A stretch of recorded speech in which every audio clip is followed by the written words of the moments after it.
To be a bull rider, you gotta be tough. You can't be whiny, you can't be a crying baby.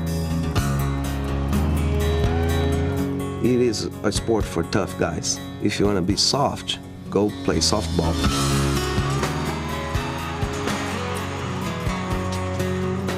I'm from São Paulo, Brazil. I was born at the ranch, grew up around livestock, and ranch kids in Brazil, we always ride calves and colts and all that kind of stuff. And then when I was 16 years old, I watched my first rodeo, and I figured that what I was doing for fun at the ranch, they were doing for money, and here I am now. I started in '84. It was a brand new deal. I just did it because I love it. I like the challenge. You know, I didn't have any American tapes to see it. I didn't have any idols down there to look after, so I learned by myself. I taught myself how to ride bulls. After winning back-to-back Brazilian national titles in 1992 and 1993, Adriano set his sights on riding full-time in the United States. Moraes decided to set up shop in Texas. Once arriving in Texas, he began riding on both the PBR and the PRCA circuits. Some of his earliest rides made stateside were right here in the Fort Worth stockyards. It wasn't long after his arrival in 1994 that the young Brazilian made a splash, winning the average title at the NFR and becoming only the third rider in history to cover all 10 bulls at the NFR. He would also become the first ever PBR world champion.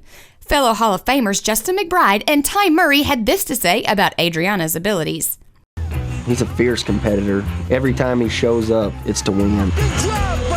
And he's capable of winning every time. There's no way to fault Adriano as far as a bull rider and a competitor and an athlete. He's a physical specimen. He's willing to do whatever it takes to get the job done. Adriano would make history again in 2001, becoming the first two-time PBR world champion. Along the way, Adriano's main focus has always been his family. Operating out of Northeast Texas during his career, Moraes and his wife Flavia and their 4 sons set up shop in Tyler. On raising his family in the cowboy lifestyle, Adriano had this to say. My boys, they see both sides of the sport because I show them. I show my injuries, I show them my broken legs, my torn muscles, my cuts, my stitches. But they also see the glory, the glamour.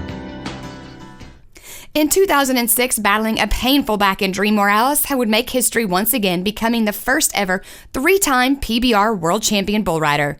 With his family by his side, Adriano cemented his legacy as one of the best bull riders of all time. Moraes retired from the sport in 2008, leaving behind a blueprint on how to become a champion.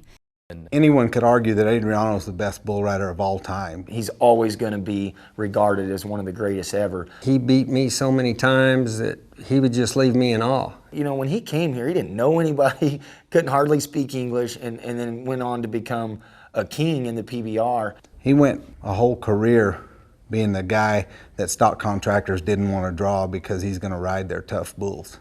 Guys like Adriano, I feel like, made me a better bull rider because they elevated the game to a point that you had to either get better or go home. I think sometimes people forget what all, not only he went through to get here and to accomplish what he did, but what he's done for other guys to be able to come here from Brazil. And he actually went, brought him over, flew him over here, let him stay at his house, let him eat his food, let him be part of his family. Today, Adriano is still active in the PBR, helping to train the next generations of champions. On his induction into the Hall of Fame, Moraes said, "I am very honored to be chosen to be part of such a select group of people. For me to be a part of the Texas Cowboy Hall of Fame is the strongest expression of recognition of my cowboy and Texan soul. Because of the years I lived in American territory, it was Texas that I chose to call home." Adriano Moraes, 2018 Texas Cowboy Hall of Fame inductee.